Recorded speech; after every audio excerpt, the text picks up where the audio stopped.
అన్న మామూలుగా జనాలు నిన్ను సైకో పిచ్చోడు అంటారు కదా, అసలు వాళ్ళు ఎందుకు అంటారో అని అనుకునేవాడిని, కానీ చూసాక నాకు కూడా అనాలనిపిస్తుంది అన్న. నాన్నగారికి నాకున్న బాండింగ్ జనాలకి చూపిద్దామని నాన్నగారి దగ్గరికి వెళ్ళి నాన్నగారు బాగున్నారా అని నా ప్రేమని బయట పెట్టా. వీళ్ళు ట్రోలింగ్ చేసి వీడియోలు బయట పెట్టారు. నాన్నగారి ఆత్మ కరెక్ట్గా రాత్రి 1 గంటకి నా దగ్గరకు వస్తుంది. ఆయన నన్ను చూస్తాడు, ఏ పడుకునేవే నాతో రా అంటాడు. ఎక్కడికన్నా పైకా? కాదురా, పక్క రూమ్లోకి. కానీ నాన్న నోరు తెరిచి ఒక్క మాట నన్ను అడుగుతారా. ఏమని అడుగుతాడు అన్న? అమ్మ ఎక్కడా అని అడుగుతాడు. కాళ్ళు చేతులు గజ గజ మునిగిపోతాయిరా.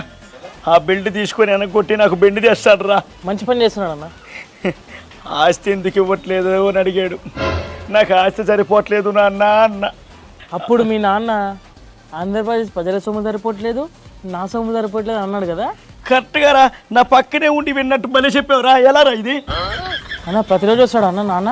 ఎప్పుడు వచ్చినా కూడా నేను లేస్తాను రా, అది నా బాధ్యత. కానీ నాన్నగారు ఈ మధ్య వస్తూ వస్తూ బాబాయిని కూడా తీసుకొస్తా ఉన్నాడు.